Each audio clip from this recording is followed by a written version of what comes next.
Asırlar boyunca aktif fay hatlarının üzerinde bulunan Anadolu topraklarında birçok yıkıcı deprem meydana geldi. Ülkemizin en şiddetli depremi 1668'de yaşanan Ladik merkezli Kuzey Anadolu depremiydi. 8 büyüklüğündeki sarsıntı dünya tarihinin de şiddetli depremlerinden biri olarak tarihe geçti. 1509 ve 1766 İstanbul depremleri de yine Osmanlı döneminde yaşanan en büyük yıkımlardandı. Ne yazık ki bu felaketler yalnızca çok eski tarihlerde saklı kalmadı. Yakın tarihimiz hafızalardan silinmeyen şiddetli depremlerle dolu.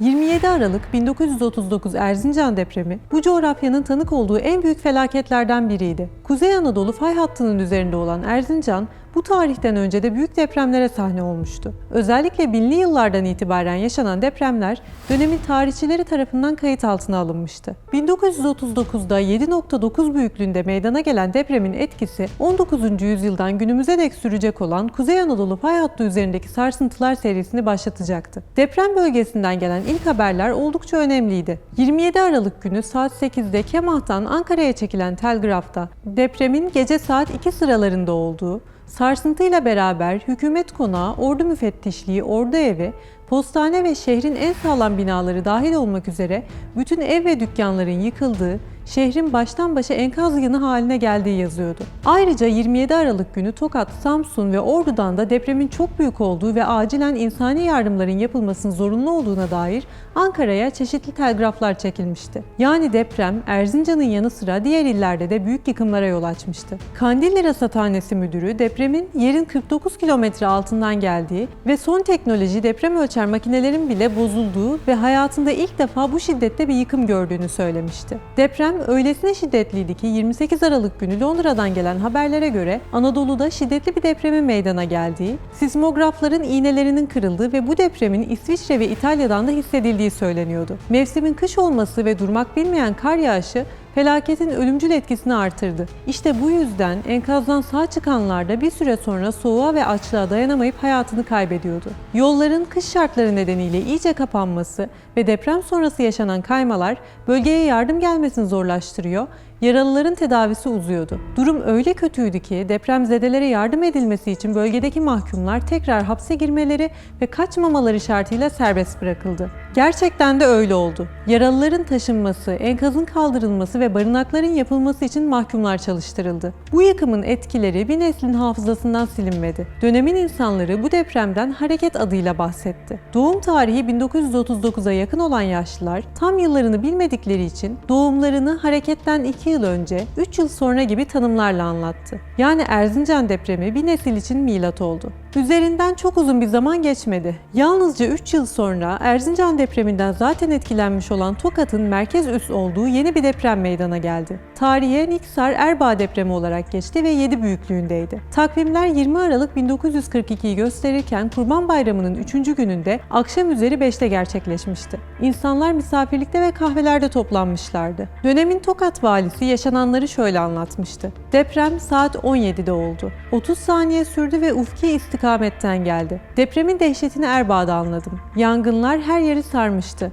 Ev namına bir şey kalmamıştı. Herkes birbirinden habersiz ve feryat içindeydi. Yine kış vakti yaşanan deprem yüzünden açıkta kalan vatandaşlar bir yandan da soğukla mücadele ederek hayata tutunmaya çalışıyordu. Kuzey Anadolu fay hattındaki bu hareketlilik üzerinden çok zaman geçmeden kendini göstermeye devam etti. 27 Kasım 1943'te meydana gelen Ladik depremiyle yıkımlar devam etti. Bu depremde 4016 insanımız hayatını kaybetmiş, 4471 kişi yaralanmıştı. Ladik depremi Amasya, Çankırı, Çorum, Kastamonu, Samsun, Sinop ve Tokat'ı etkilemişti. Bu depremde tepelerden ve kalelerden yuvarlanan tonlarca ağırlıktaki taşların evleri ezmesi de kayıplara neden olmuş, yıkımın etkisini artırmıştı. Kuzey Anadolu fay hattının hareketliliği uzun süre devam etti. 1 Şubat 1944'te meydana gelen Gerede depremi 7.4 büyüklüğündeydi ve Cumhuriyet tarihinin ikinci en büyük yer hareketi olarak kayıtlara geçmişti. Sabah 6.23'te gerçekleşen bu deprem yurdun geniş bir kısmında hissedildi. Kandilli Rasathanesi'nin verilerine göre aynı gün akşam saatlerine kadar 22 ağır artçı sarsıntı yaşandı. 4000 kişi bu felakette hayatını kaybetti. BBC'nin Türkiye'de bulunan muhabiri Philip Jordan,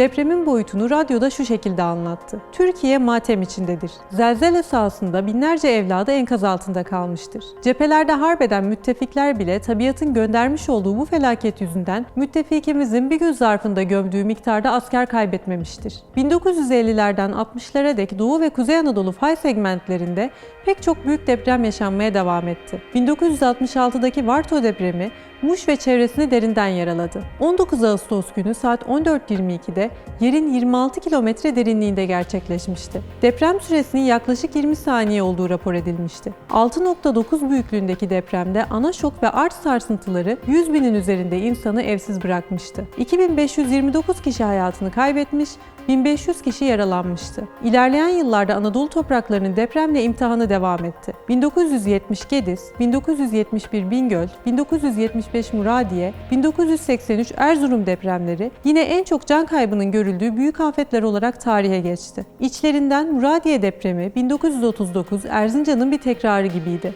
Kışın yaşanan korkunç felakette insanlar yardımların yetişememesi, yolların kapanması gibi nedenlerden ötürü enkazdan sağ çıksalar bile donarak hayatlarını kaybetti. 1992'de Erzincan yeniden korkunç şekilde sarsıldı. 653 kişi hayatını kaybetti. Yakın tarihimizin en büyük felaketlerinden biri olan Gölcük depremi ise 17 Ağustos 1999'da meydana geldi. 7.8 şiddetinde meydana gelen depremde büyük çapta can ve mal kaybı yaşandı. Yaklaşık 45 saniye süren ve Türkiye'nin en uzun depremi olarak bilinen Gölcük depremi, tüm Marmara bölgesinin yanı sıra Ankara'dan İzmir'e kadar geniş bir alanda hissedildi. Bu yıkıcı sarsıntıdan Kocaeli, Gölcük, Düzce, Sakarya, İstanbul ve Yalova en büyük etkileri yaşayan illerimiz oldu. 17 binden fazla insan hayatını kaybetti. 25 bine yakını yaralandı. Depremden en çok etkilenen Kocaeli'de can kaybı 9477 idi. Gölcük depremi tarihimizin en büyük travmaları arasında yerini aldı. Türkiye çok geçmeden 7.5 büyüklüğündeki Düzce depremiyle yeniden sarsıldı. Düzce'de 12 Kasım 1999'da yaşanan deprem 30 saniye sürdü. Birçok ilde etkili olan bu büyük sarsıntı Ukrayna'dan bile hissedildi. 894 kişi hayatını kaybetti.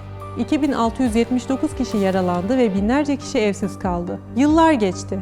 Bu kez Van'da tarihin en büyük facialarından biri yaşandı. 23 Ekim 2011'de 7.2 büyüklüğünde gerçekleşen deprem son derece kuvvetli bir şekilde hissedildi. Ardından yaşanan 9 Kasım'daki ikinci depremle birlikte toplamda 644 kişi hayatını kaybetti. 1966 kişi ise yaralandı. 23 Ekim'de ana şokun oluşturduğu enerjinin Hiroşima'ya atılan atom bombasının 33 katına, meydana gelen artçılar da hesaba katıldığında açığa çıkan enerjinin 37 atom bombasına denk olduğu kaydedildi. 6 Şubat 2023'te meydana gelen Maraş merkezli depremde ise 10 ilimiz birden etkilendi. Saat 4.17'de gerçekleşen 7.7 büyüklüğündeki depremin ardından Türkiye ikinci bir depremle sarsıldı. 13.24'teki bu ikinci depremin büyüklüğü de 7.6 idi. Uzmanlar bu iki depremi 100 yılın en büyük felaketi olarak tanımlıyor. 13 milyondan fazla insanı etkileyen bu büyük yıkım, Doğu Anadolu fay hattının tarihsel olarak tekrarlayan döngülerinden biri nedeniyle gerçekleşti. Nasıl mı? 29 Kasım 1114'te Maraş merkezli büyük bir deprem meydana gelmişti. Urfalı Mateos bu depremi şöyle anlatmıştı. Maraş'ta sabahın erken saatlerinde daha önce benzeri görülmemiş bir deprem oldu. Herkes derin bir uykudayken o korkunç gürültü koptu ve tüm dünyada yankılandı. Karalar ve dağlar yerinden oynadı. Mateos'un kayıtlarına göre Maraş'ta yaşayan hiç kimse bu depremden sağ kurtulamamış,